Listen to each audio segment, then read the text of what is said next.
Are there some similarities? Yeah, so For years, I suffered with lipedema. It affected so much more than just the cosmetic aspect. It affected my relationships, my job, my mobility. It's not all about the aesthetics.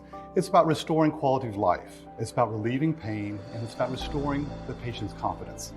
It's not just about how I look, it's about how I feel. We've treated over 3,000 lipedema patients from all over the world. They come from all over the United States, from Australia, from UK, Canada. Lipedema surgery has given me a whole new lease on life.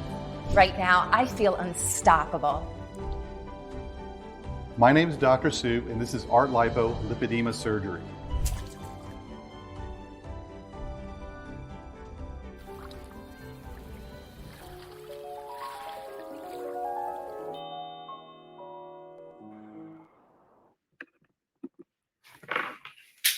All right.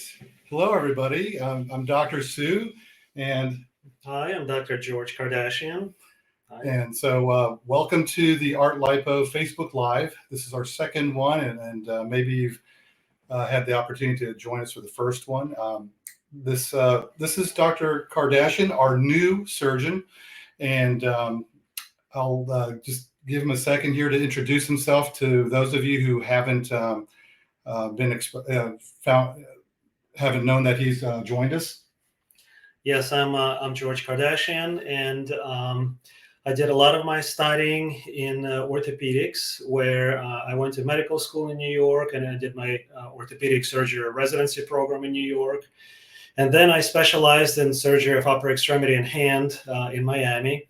And since then, I've been in practice for the last 14 years until a couple of years ago. We talked with Dr. Sue about pursuing a different path. So George has been training with me on and off for a little over 2 years now, and we've been actively doing things together here and working on patients together for about 6 months. And it's been about 3 months now since he's been doing cases independently. So I've been very, very happy with his results. And if you guys have seen some of the comments from patients who have had their surgery with Dr. Kardashian, then I think you'll probably see that they've been very happy with the results also. Yeah, and over these last 3 months, I feel like I've grown tremendously. I love the results, great results, and I love seeing patients' reactions to these results. Yeah. So just follow us along on our Facebook, and you'll get to see the before and after results and videos, because we're doing quite a few videos with Dr. Kardashian's cases, so you can see the immediate results afterwards. So I guess without further ado, I just want to make some comments about the Hurricane Milton that just hit Tampa, Florida. We are still kind of recovering for this. It was just a couple of days ago, and we have a lot of power outages all over the city. Fortunately, the ArtLipo office, we have not lost power, and I think we're, most people here were fairly safe, but we're inconvenienced by a lack of electricity right now. So I just want to mention for the patients who are on our schedule for this coming week, we are operating. I think the only holdback is that if you have plans to stay at a particular hotel already, which you need to have, some of the hotels may not have power. And I'm hearing from our electric company that it may be another 4 or 5 days before all the power is restored. So it's very important that if you have a surgery this week, that you call your hotel or the recovery house and make sure that they have, they're confirming that they have power and have a place for you to stay. Otherwise, everything is good. We have all our staff and everything here. So no flooding. Yeah, no flooding. Yeah, we're so grateful that the Tampa Bay area did not get hit by the huge surge of flooding that was anticipated, but we were spared. So we have a lot to be thankful for here. That's the big one. Yeah, yes. Absolutely. Yeah. Absolutely. So this is a opportunity for our patients to ask questions, and we've already got a list of questions that we've been receiving all morning here. And I think we'll just start answering some of the things that as they come. Okay. So I'm going to pick through some of the ones that we haven't answered on our last one. And then some of them may be overlaps because we've already covered a lot of this stuff. This is Danny. Danny asks, does this treatment typically leave patients with loose skin or lumpy fascia? And what I can tell you is that it can. And we treat all types of patients, from young patients who are in their early to late 20s, all the way up to 70. So you can't expect someone who is in their later years, in their 60s and 70s, who already have loose skin, lumpiness, bumpiness, and everything, to come out with better skin. In fact, we are always hoping when we do a surgery that we'll have at least the same smoothness. In some cases, it'll be a little bit better, but that's typically going to be your younger patients. So our older patients definitely will have some looser skin in certain areas. And skin after liposuction always has some reserve for elasticity. That means that it can, when you remove the fat underneath, the skin will pull together. It always happens. But someone who is 60 years old has a very small reserve of elasticity, whereas someone who's 30 years old, it's going to pull back almost all the way with very minimal looseness or wrinkles. So that being said, when you send us your photos, we do our evaluation based on your photos. And I can already tell by my years of experience working on the legs and arms, I can tell to a large extent how much looseness there's going to be. And what we do with our virtual consultation is that we will draw on your photos, and I make comments on the side saying there's going to be mild looseness in wrinkles, or I may say moderate to severe looseness in wrinkles. And it's not just written there. It's also, I use, my marker and my pens to create little a drawing of where the looseness will be, to give you an idea. So I know this doesn't answer all of your questions because a lot of people have a hard time picturing what that would look like. And then I think that even after they hear that there's going to be looseness, patients often ask us, well, can I do something about that looseness? Can I exercise and make it go away? And unfortunately, exercise is not going to make your looseness go away. So we have multiple conversations, from the initial drawing and what I mentioned to our consultants answering questions over and over again. We also have a conversation at the day of your surgery when you're in person live with me. I'm usually looking at the skin over again and confirming what I've already told you. Okay, so we don't just jump right into surgery. We spend another 30 to 45 minutes talking about what we see in person. It's very rare for what we have told you and prepared you for beforehand to be different from what we see the morning of surgery. I think it sometimes is easier for patients to understand when we're having a conversation one-on-one, at that time, to really go into detail, explaining it multiple different ways. Patients say, well, how much looseness is going to be? And I'll say, well, if you're 50 years old right now, imagine your skin looking like it's 60 years old in certain areas. Okay. On the inside of the thigh, it's the skin is the thinnest and most easily to wrinkle there. The rest of the frontal part of the thigh, the outer part of the thigh, the back of the thigh, those are areas that don't usually wrinkle very easily. And also the lower leg, the calf and ankle areas, are also much more resistant to getting wrinkly. So only in the largest patients and older patients will we see wrinkling around the calf and ankle area. But there's usually always some looseness there to begin with. So and also, yeah, if you stand close to the mirror, you really see the wrinkles and the looseness. But the farther away you get, it's hard to see. And I feel like from far away, it's much easier to see the bulk that went down. Yeah. and so the price that you pay is you do get wrinkles, which Yeah. which are harder to see. So I like what George was saying here about, the further away.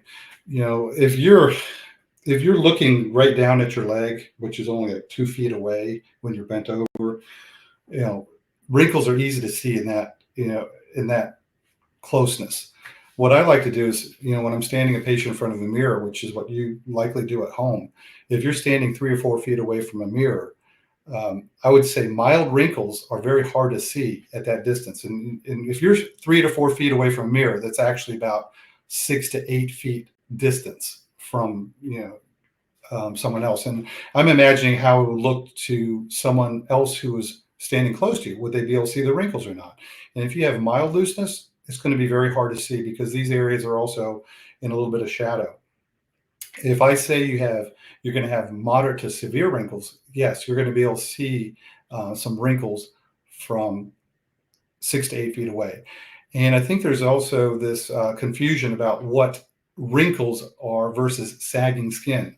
Rarely do we have anybody that has skin that's sagging and folded over like a shirt and hanging down.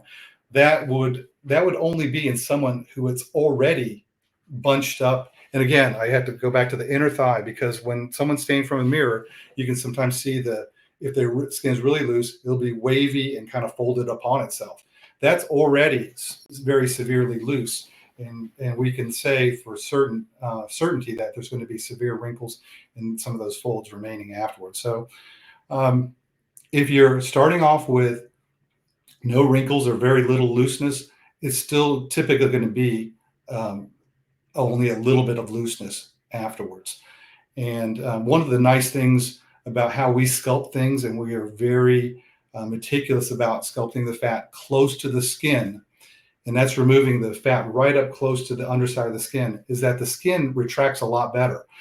And even if the skin has some looseness in it, when it drapes over the muscle, whether it's on your inner thigh, outer thigh, above the knee, or down over the calf, wherever it is, if that skin is draping, pulls together and is draping over the muscle underneath it, it's not flopping around as if there was fat, because I call this jiggliness. Okay, when you have a thick layer of fat on your inner thigh and you walk, it's jiggling and it looks really loose.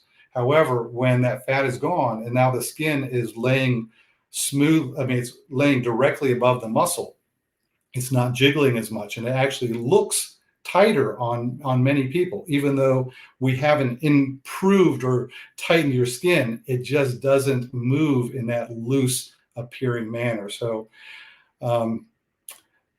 let's see how I can wrap this up.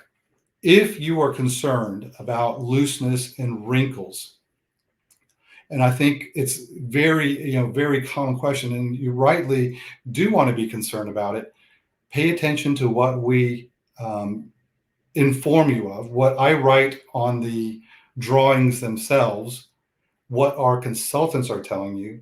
And then when you get to the office, really, be prepared to have what we talk about. I am someone who always tells people what the worst case scenario is. I think that's the best thing to do. If we turn out with tighter skin than what I prepared you for, that's only a good thing. So we never want to come out with a case where you have worse looseness or some other negative factor that we haven't prepared you for. That's about, the age-old statement of under-promising and over-delivering. That's, we always want you as the patient to be prepared for things that are going to be negatives. And then the positive is going to be there too. You're going to be slimmer and shapelier for certain. The skin is the thing that, since we can't exactly know what it's going to be, I always tell patients it's going to be a little bit worse.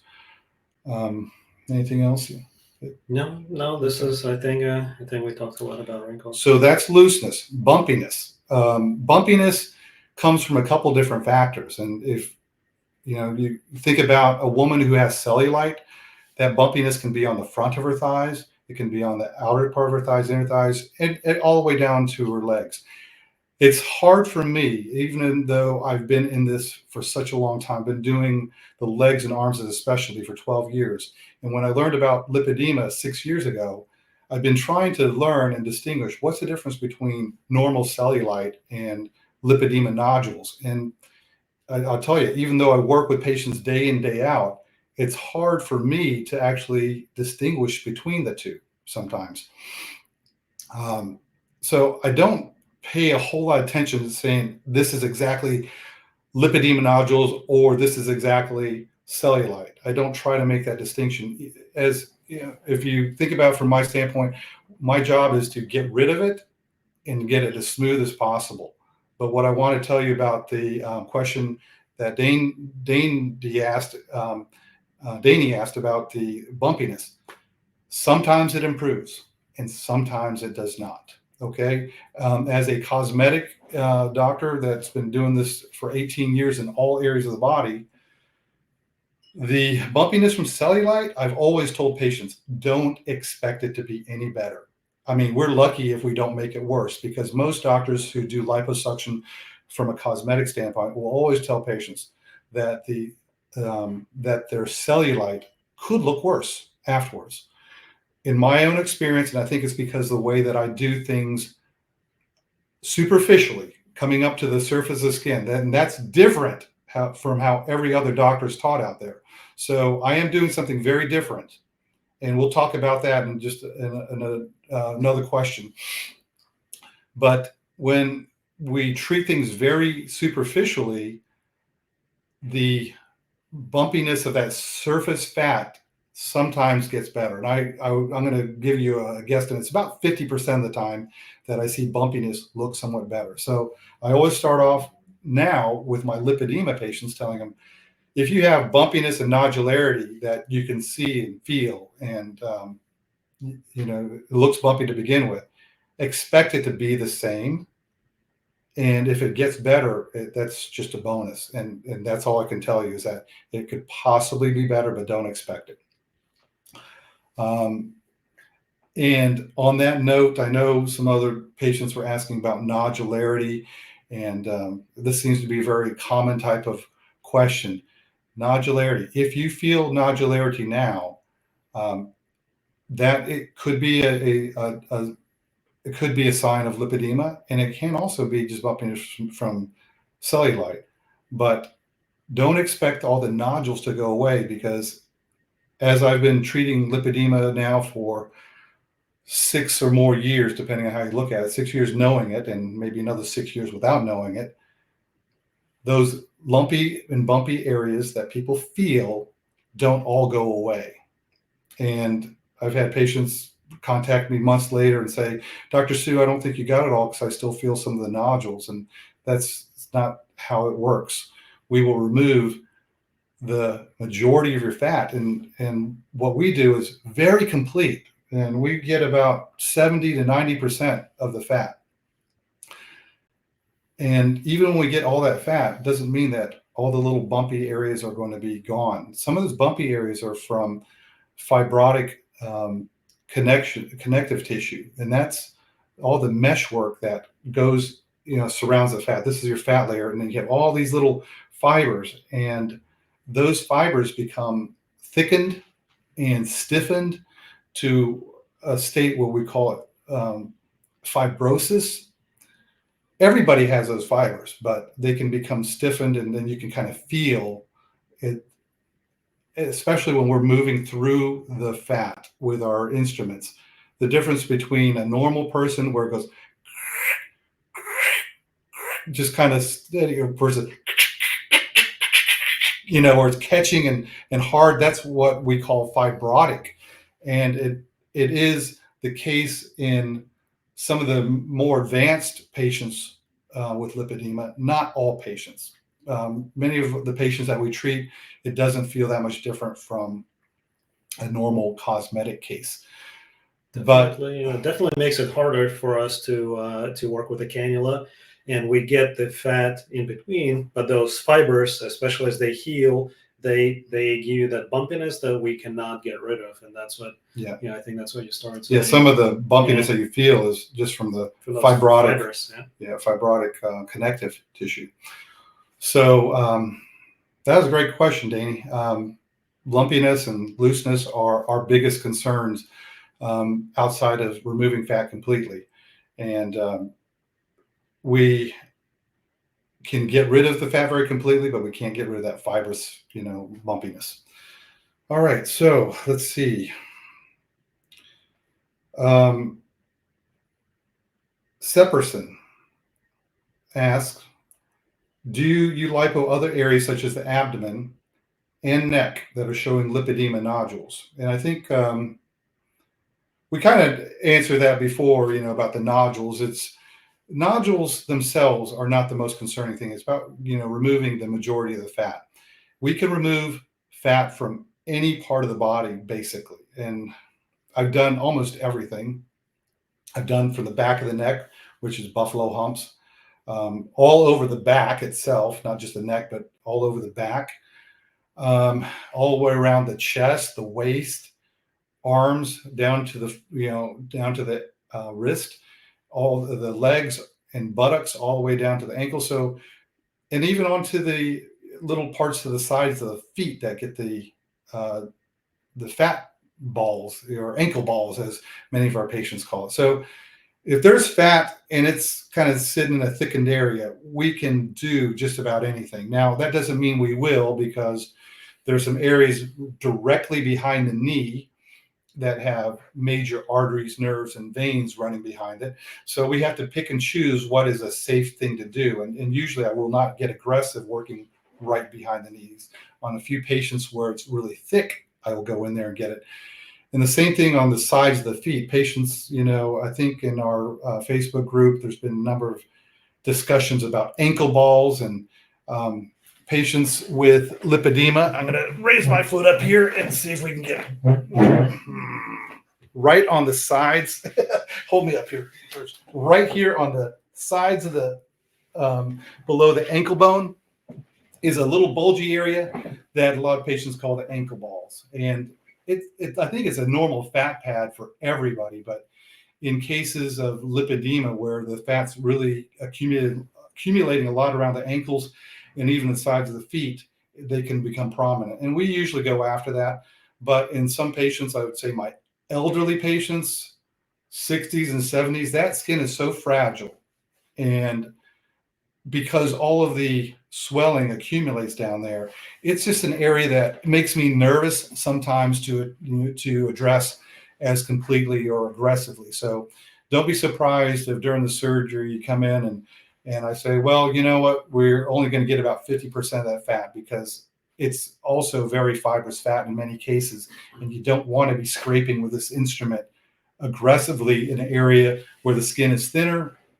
It's harder to heal. It's going to be experiencing a lot more swelling, and also it has tendons. This is the guy who knows tendons. So I know all about the bony prominences, joints, tendons, ligaments, nerves, and all the muscles. You don't want to injure those, right? Correct. You don't want to injure any of that stuff, and that's what gives us the advantage here. Now, one of the things that I think we're always very careful about, structures that we don't want to injure. One of the things I just as we're on this topic right now, is that our technique, which is a superficial technique, you heard me say that a few times, but if you can imagine, this is my hand sitting on top of the fat, and instead of pushing everything down and scraping the fat away from a downward force onto your muscle, we're scraping upwards. Okay, so we insert our cannula and we're working that fat kind of in a sideways direction, but always with that pressure upward. And the importance of this is that the dangerous structures that we don't want to hit, which are blood vessels and nerves, are down on the bony. They travel over the tops of the bone, over the muscles. When we work around the arms, they're down into the groove around the elbow here. These are things that you don't want to ever be pushing down on. And our technique is an upward technique, which does put the pressure against the skin, and it scrapes that fat away from the skin, which is to our advantage when it comes to skin tightening, like we mentioned before, that allows the skin to retract better. But I found that the skin is also very resilient and does very well. That's what I've been doing for 18 years, is this more superficial technique that I would hope that more doctors learn to do that, because it's a much safer technique on the tissues below, and it also allows us to get things much more completely. I think that someone else had asked a question, and this was Alicia's question. She says, why is Dr. Sue's lipo technique, what is Dr. Sue's lipo technique that the skin remains tight and retracted where other surgeons' skin sags? So this is a good time to kind of lead into that. And when all doctors doing cosmetic liposuction are taught how to do it, they're all taught, go down deep. Okay, so this is the surface of the skin. They're taught, go down deep, stay deep, leave the layer of fat that's closest to the skin alone. And they're taught that because they are taught that if you put any kind of scraping motion against the surface of the skin, that you're going to injure the skin. And what I found from 18 years of experience is that doesn't happen. Skin is very resilient and very strong. And you don't want to leave that layer of fat behind, because the fat that's stuck to the surface of the skin actually keeps it from pulling together. And the minute, as soon as you remove it all, that skin is able to pull together because it has nothing holding it. So when you take so the technique that other doctors do, here's a surface, they're going down deep and they're removing 50-60% of the fat, which is pretty typical, down deep. Now the skin has a layer of fat, maybe a quarter of an inch, a third of an inch, sometimes even half an inch underneath it that's stuck to it. Instead of pulling together, it goes into a flop. So imagine on the inner thigh where there's this layer of fat stuck to the skin, it can't pull together, so it just droops. Or on the underside of the arm, it just droops and it hangs. So that's what other doctors experience. They go, well, the more fat we take down deep, the droopier the skin gets. And if you were to remove the rest of the fat from close to skin, you'd see that that skin pulls up to a very significant degree. This is not a technique that has been taught. It's a technique that was described a lot in the 80s and 90s called superficial liposuction. The vast majority of plastic surgeons and all the teaching shied away from that over the last 20 years. But I'm telling you that that is the difference between what I do and what the majority, pretty much all doctors are taught when they're in residency or in their training settings to do. Stay away from the skin. So in any case, we enjoy a huge benefit as far as completeness and skin tightening with our technique. And I think there's a lot of doctors out there. If you've seen any doctors that have really large, areas that have come down completely, that's because they did everything very completely, including the superficial layer. And a lot of doctors don't even know that they're doing something that is based upon superficial technique and the skin retraction that comes along with it. So, and we do take deep fat as well, in addition to superficial. Correct. And that's what makes it really complete, ultra complete. We work from the top and we work down, and as we go down, and everything comes down, down, down, down, down. So it's not like we skip the deep fat. We get the deep fat too, but we're working it from the surface. And from when we're done, we're about 70 to 90% complete with the removal of the fat. For those of you who are wondering, why don't they take the last remaining 20, 30% or 10% of the fat? Because it becomes much more difficult. If you have a layer of fat like this, and that's the skin, you have a lot more connective tissue and fibrous tissue up there, and you have a lot more down here. The middle layer of fat, I call that the easy layer, okay? Because it's just the fibrous bands are not as concentrated. So that's why most doctors are working right there in that middle layer. It comes down. Okay, it starts getting difficult when you get done with this. the remaining fat that's superficial, it's very difficult to remove. You got to apply a lot more pressure. And if you don't know what you're doing, it comes out irregularly, meaning, okay, you get a little bit here, a little bit there. So now you run your fingers across it and it feels lumpy and bumpy, not smooth.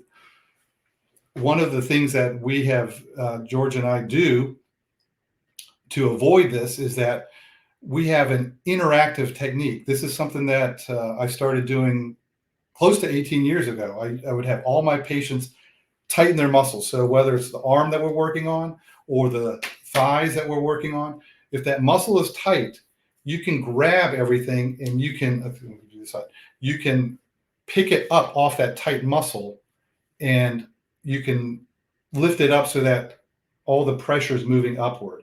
And you can also control it to such a degree that you can move your cannula across it smoothly.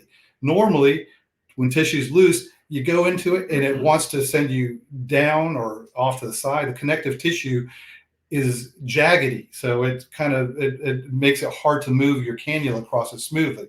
But with our technique and patients tensing up their muscles, we can control it in a different manner than that is not available to the doctor who's doing this under general anesthesia. They will never have the same amount of control with the same skill set. I mean, I've been doing this 18 years, so even in looser tissue, I still manage to do a little bit smoother than most. But hey, you want the most advantage you can get. So for whatever skill level someone's at, it's going to multiply their control greatly by having them tense up their muscles. So, what do we say all case throughout the entire case?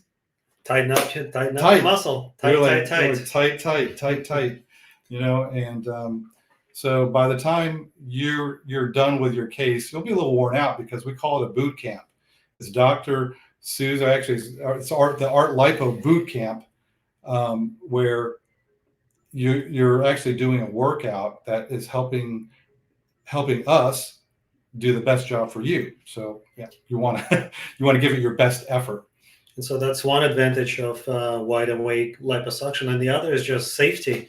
It has a much better track record of being a safer procedure versus general anesthetic that can give you a lot of other complications. And in addition, like Dr. Sue said, it is interactive, and we can have the patient tighten up their muscles, and we can have the patient stand up and use gravity to show additional areas that we need to work on. And so that's a big advantage. Yeah, I'm trying to find the question. There's a patient that asked, a question about safety.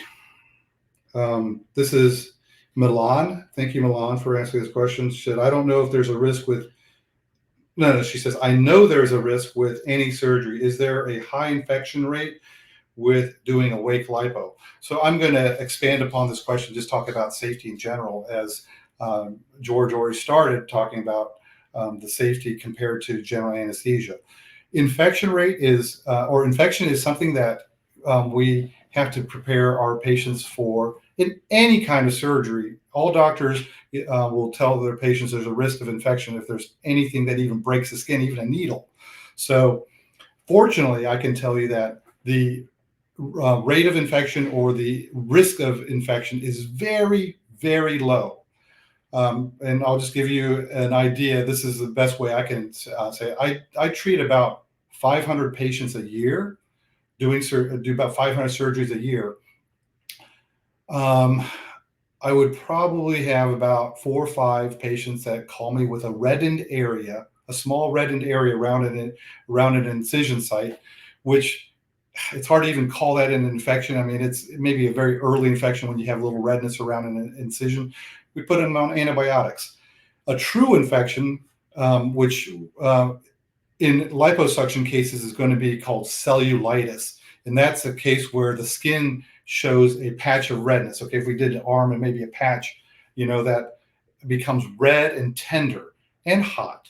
And that's a little bit different from just an incision, a redness, because that's actually traveled a bit and the bacteria's gotten under the skin further back and caused an area of true infection. That may happen once, maybe twice a year. So we're talking about a true infection rate of 1 in a few hundred. the patients.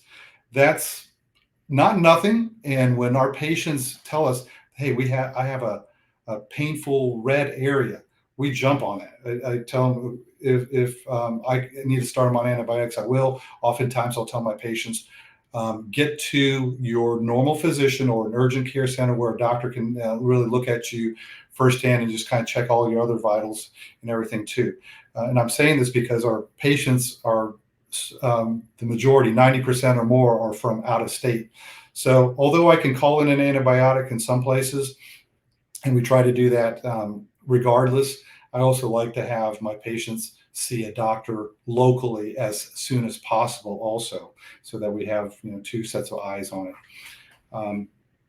So yeah, it makes sense. We see occasional irritation, but usually in general, just compared to orthopedics, general infection rate is about 3%.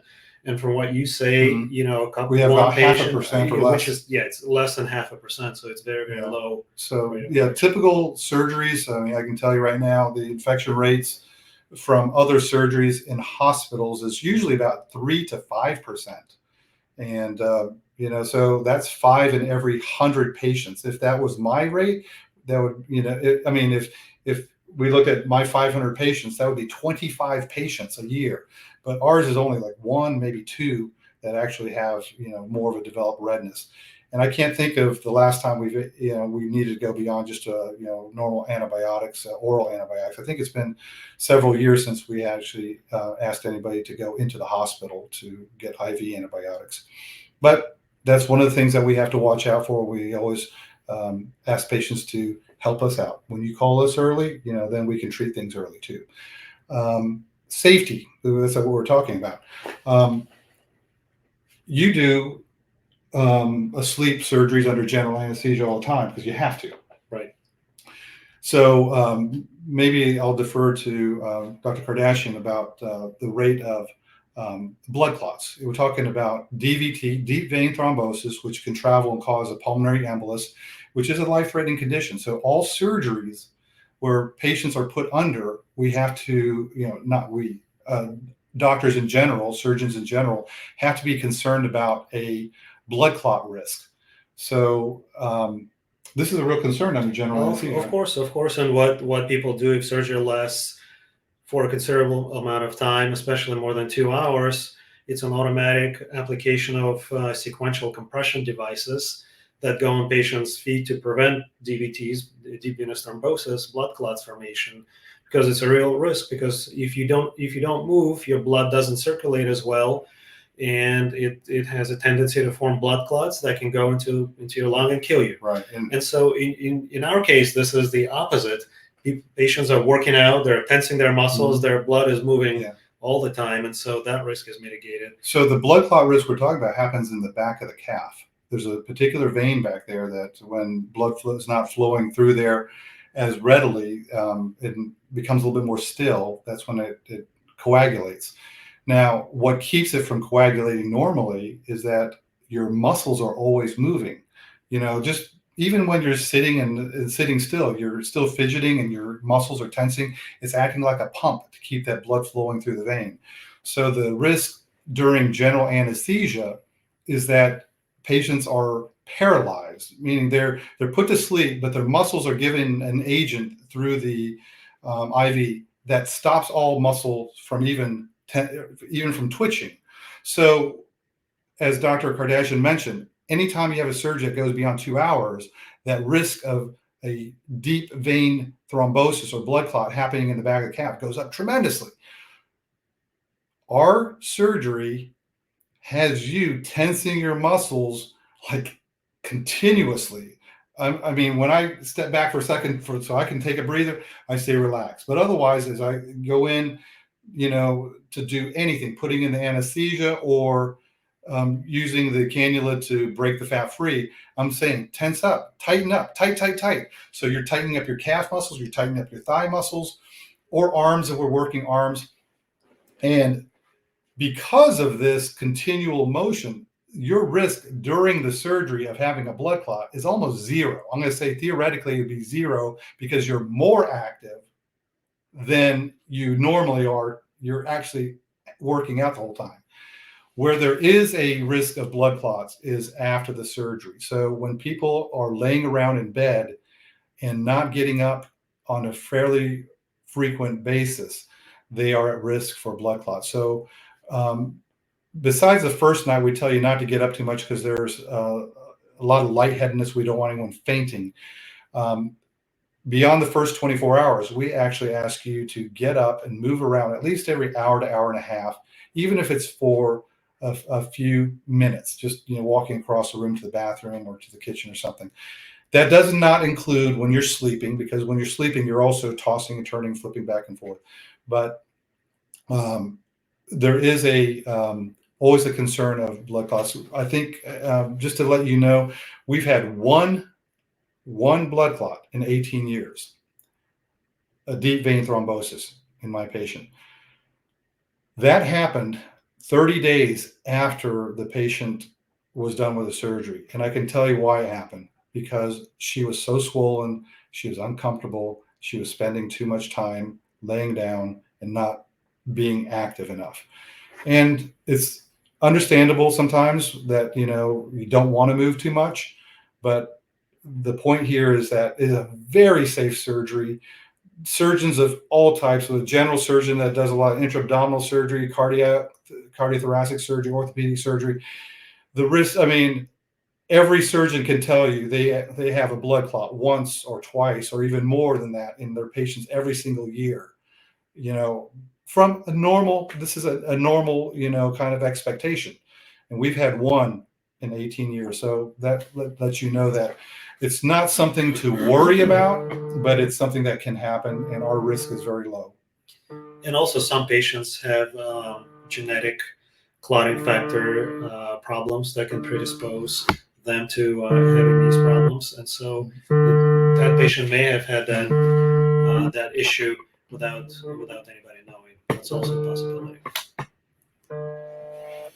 But before any procedures, blood gets tested, and we make sure that clotting is okay. The clotting levels are fine before the procedures. We are very complete in doing a medical assessment of your medical history with labs and going over all the risk factors that you may have. I think we do a much more complete job than most doctors do. And my background is in internal medicine. That was 18 years ago, and I practiced internal medicine for 8 years prior to that. And my job was, in many cases, to do the preoperative evaluation for patients who are about to undergo surgery, because that's who does it. It's a primary care doctor. It's an internal medicine doctor. So I get to look at everything, and I do have that background to identify risks, and where I don't have the expertise, if it's a specific area like a hematologist area or a pulmonologist has to get involved, well, then you have to go and see your specialist. But we do a very complete evaluation before patients ever come to us.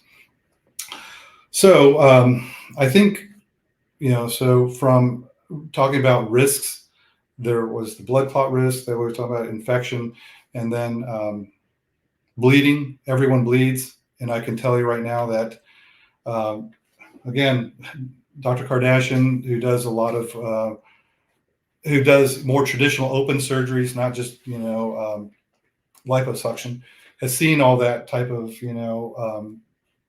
aspect of surgery where patients may need blood. Absolutely, right? Absolutely. It happens, but it happens usually with bigger surgeries. Yeah.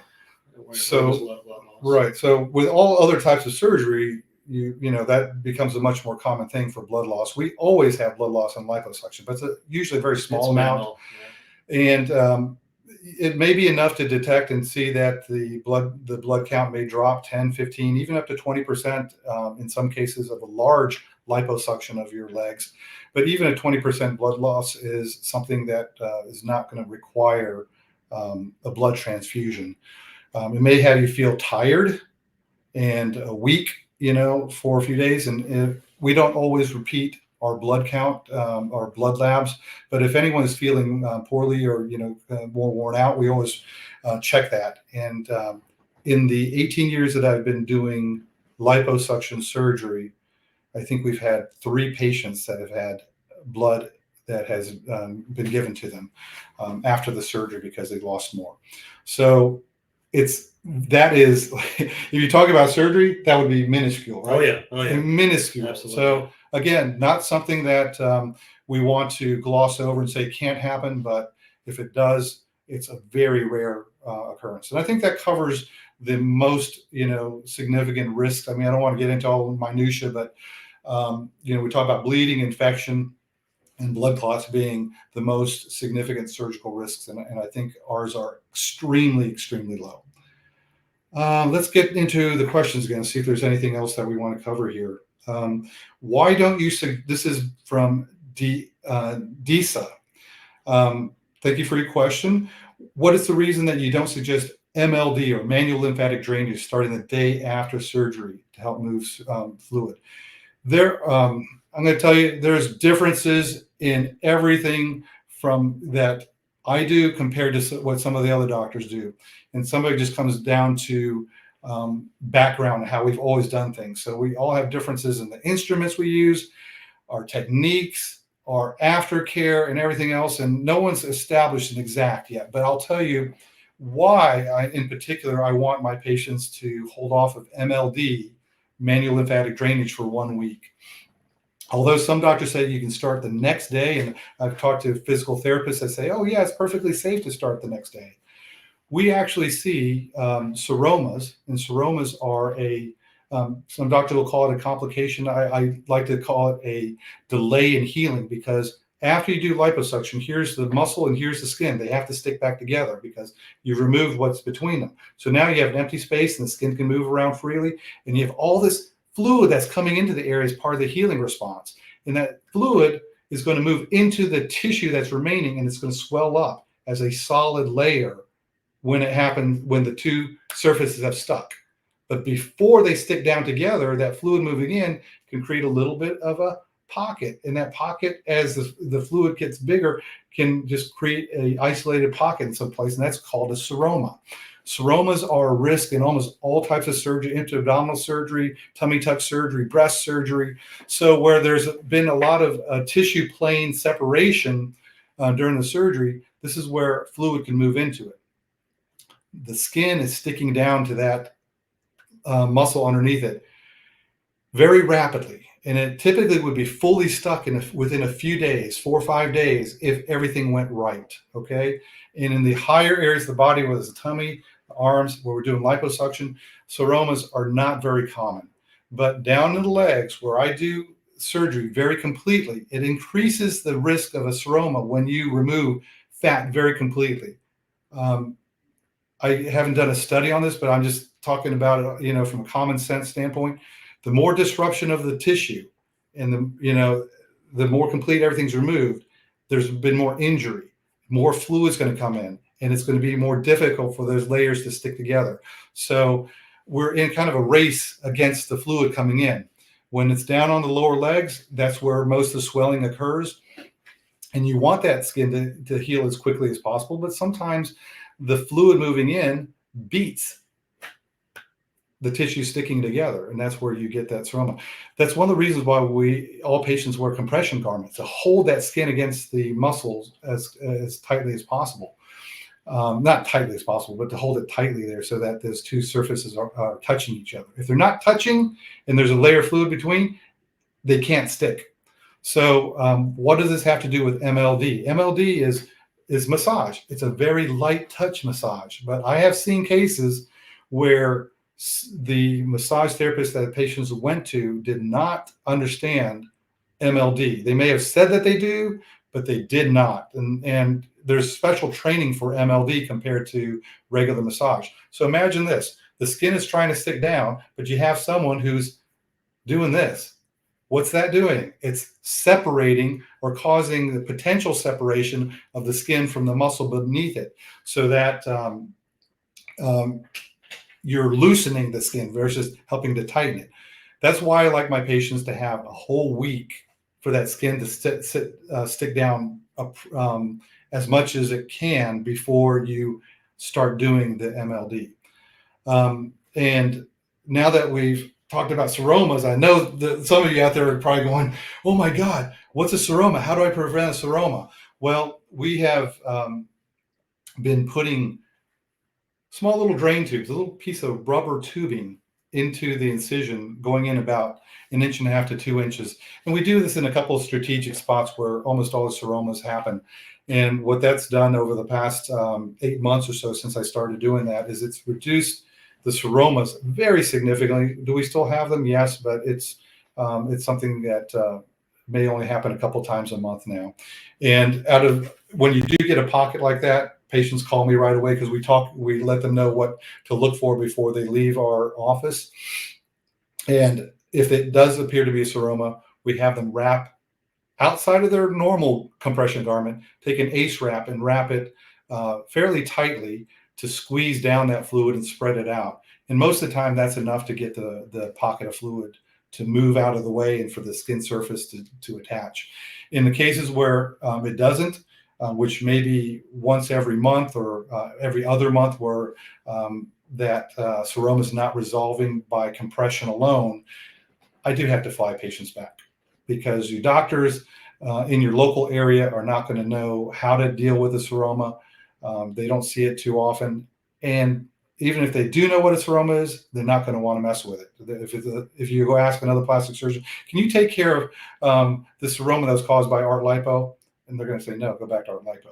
I'm sorry, but that's how it is. Most plastic surgeons will not want to take on someone else's patient. So I would pay for your flight, fly back down. We put in a tube, it all drains out, and then you go back home and you pull out that tube in a few days and it's all good.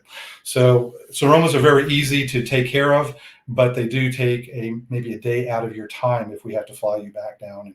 And we, like I said, we pay for the airfare so it doesn't end up costing you anymore. I think that covers two things. Let's see if we have anything. We have about 10 minutes left. Are antibiotics, this is by Wendy F. Are antibiotics absolutely necessary for lipo of the legs and arms?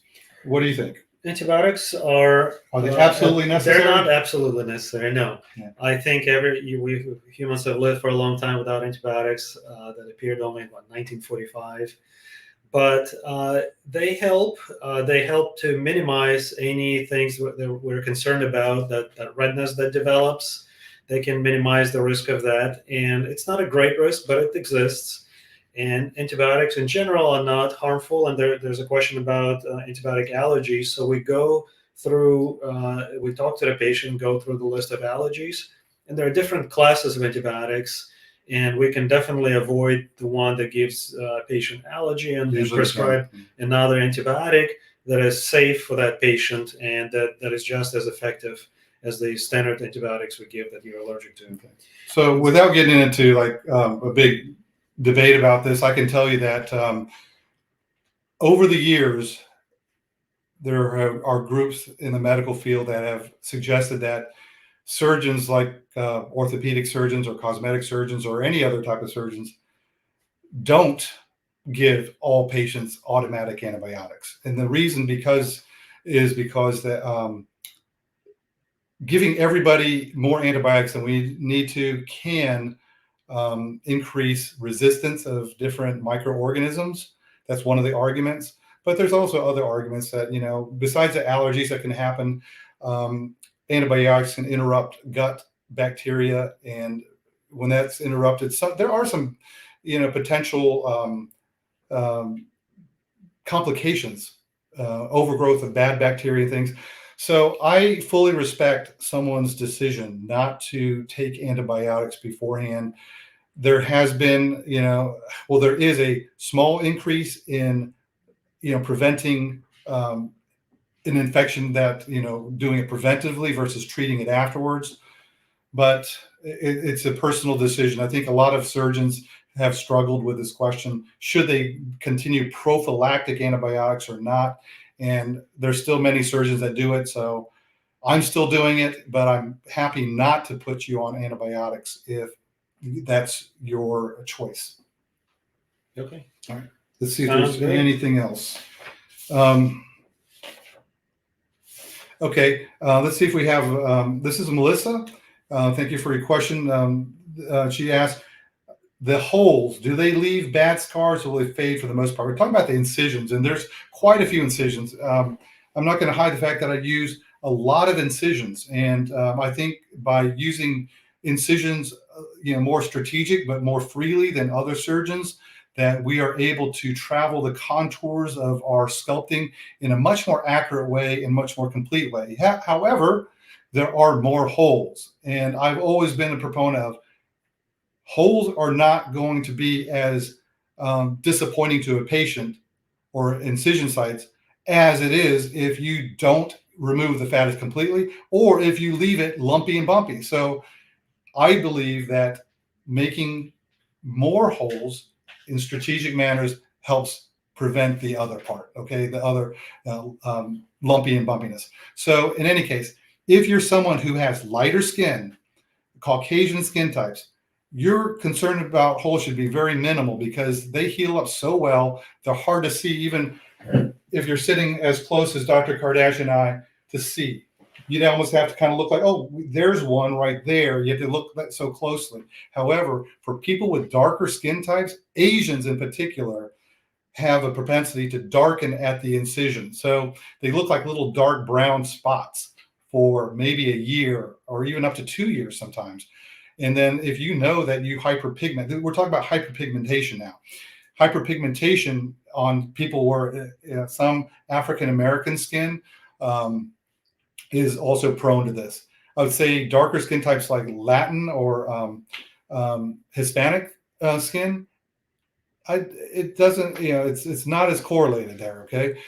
However, we will, if you have any questions about this, please ask. And it's one of the things that we can't get around. I can reduce the number of incisions on some patients. Like when I have an Asian patient because she has hyperpigmentation really easily, I can reduce the number of incisions, but I can't do that significantly without sacrificing some of the results. And then the other aspect of holes is, do they scar? Or, do we see true keloids? Very rarely. If you know you have keloids, you better let us know because then you have a high chance of keloids. But actually, true keloids are very uncommon.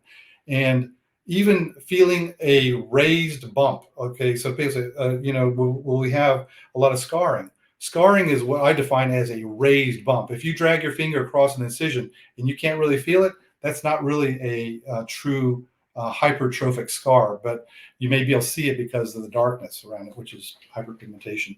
So I think we're out of time right now. And I think what we're going to just, we want to make sure that we answer is patients who are wondering, how do we get a consultation? Go to our website. There's a consultation button. It's a virtual consultation. It tells you, when you answer it, it'll have a questionnaire for some basic information, as well as photos. Photos are the most important thing. And unlike other doctors, photos are, we utilize them in such a way that you send us your photos, I draw, or one of my staff draws on your photograph, and we get to see the change and what the new shape is going to be. We get to indicate where the, any looseness of the skin and wrinkles may be. So it will give you a really good idea of what your leg size, shape, and how everything's going to look afterwards. So go to our website, go to the virtual consultation and fill that out. And this is a much more effective way to give you an initial idea. Our consultants will spend all the time in the world answering all the questions also for your consultation. Thank you. Thank you, everybody. For years, I suffered with lipedema. It affected so much more than just the cosmetic aspect. It affected my relationships, my job, my mobility. It's not all about the aesthetics. It's about restoring quality of life. It's about relieving pain, and it's about restoring the patient's confidence. It's not just about how I look, it's about how I feel. We've treated